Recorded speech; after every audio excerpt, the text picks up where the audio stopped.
10,000 கோடி கடன் வாங்கினவங்க கூட சந்தோஷமா வெளிநாட்டுல வாழ்ந்துடுறாங்க கடனை கட்டாம. ஆனா 10,000 ரூபாய் கடன் வாங்கிட்டு அந்த கடனை யாரா வீட்டு வாசல்ல வந்து கேட்டாங்கன்னா அவமானம் தாங்காம தற்கொலை பண்ணிக்கிறாங்க. கிட்டத்தட்ட 1968 விவசாயிகள் தமிழ்நாட்டுல தற்கொலை பண்ணிருக்காங்க. அப்படின்னா ஒரு நாளைக்கு 2 பேர், ஒரு நாளைக்கு 2 விவசாயிங்க தற்கொலை பண்ணிருக்காங்கன்றத இந்த புள்ளி விவரம் சொல்லுது. அவங்களெல்லாம் நம்ம காப்பாத்தி ஆகணும். விவசாய கூட்டுறவு கடனை தள்ளுபடி கொஞ்சம் செய்வதாக அறிவித்திருக்கிறார்கள். நம்ம விவசாயிங்க எங்க இருக்காங்க தெரியுங்களா? 100 அடி ஆழத்து பள்ளத்துல இருக்கிறாங்க. 100 அடி ஆழ பள்ளம் கடன் சுமையில. ஆனா நம்முடைய தமிழக அரசாங்கம் இன்னைக்கு அவங்க 50 அடி ஆழ கயிறு தான் கொடுத்திருக்கீங்க. எப்படி வெளியில வருவாங்க? 50 அடி கயிறு அவன் 100 அடி ஆழ பள்ளத்து இருக்கிறாங்க. அந்த விவசாயிங்க எப்படி வெளில வருவாங்க? முழுமையாக கடனை தள்ளுபடி செய்தாதானே அவங்க அந்த கடன் பிரச்சனை வெளியில வந்து அவங்க அடுத்த வேலையை பார்க்க முடியும். வேளாண் குடிமக்களுடைய உழைப்பை நாம பார்க்க வேண்டும். வெயில்ல யாருமே வெளியில போக மாட்டாங்க. ஆனா வேளாண் குடிமக்கள் மட்டும் வெயிலே வேலை செய்வாங்க. கடின உழைப்ப அந்த வெயில்ல தான் அவங்க கொடுப்பாங்க. அந்த கொள்முதல் நிலையங்கள், நேரடி கொள்முதல் நிலையங்களுக்கு மூட்டை மூட்டையா அரிசி எடுத்துட்டு போவாங்க. ஆனா ஒரு கொள்முதல் நிலையங்கள்லயும் ஒரு நாளைக்கு இவ்வளவுதான் அரிசி எடுத்துக்க முடியும், இவ்வளவுதான் மூட்டை எடுத்துக்கொள்ள முடியும் என்ற அளவுகோல் இருக்கும்.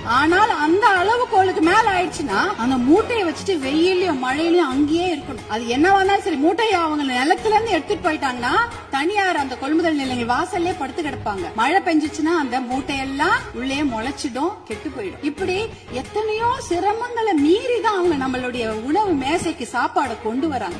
மாண்புமிகு பேரவைத் தலைவர்கள், உங்கள் வாயிலாக முதலமைச்சரை நாங்க கேட்டுக்கொள்வதுதான், உங்களுடைய அதிகாரிகள் சொல்லுவாங்க, இதோ நிதி சுமை, கடன் சுமை, கூடுதல் செலவினம் அப்படிலாம் சொல்லுவாங்க. ஆனா அதையெல்லாம் நீங்க அதையெல்லாம் ஒரு புறம் ஒதுக்கி வைத்து விட்டு அவர்களுக்கு முழு கடன் தள்ளுபடி செய்யணும். ஏற்கனவே 2000 கோடியா 6000 கோடியா உயர்த்திட்டீங்க. இன்னும் ஒரு 18,000 கோடியா அந்த கடன் தள்ளுபடி, கூட்டுறவு கடன்களை மட்டும் தள்ளுபடி செய்யுங்க. ஏன்னா ஏற்கனவே அவங்க 1 வருஷத்தை தான் தள்ளுபடி செய்திருக்கீங்க. அதற்கு முன்னால ஒரு 2 வருஷம் கடன் அவங்க வாங்கி வச்சிருக்காங்க. அந்த கடனையும் முழுமையாக தள்ளுபடி செய்தீர்கள் என்றால் அவங்க கண்டிப்பாக எத்தனையோ கடுமையாக உழைக்க தயாராக இருக்கிறார்கள். அவங்களுக்கு அந்த ஒரு ரெஸ்பெக்ட் நம்ம கொடுக்கணும், அவங்களுக்கு அந்த நிவாரணத்தை நாம் தர வேண்டும் என்று உங்களை எல்லாம் நாங்க அன்போடு கேட்டுக்கொள்கின்றேன்.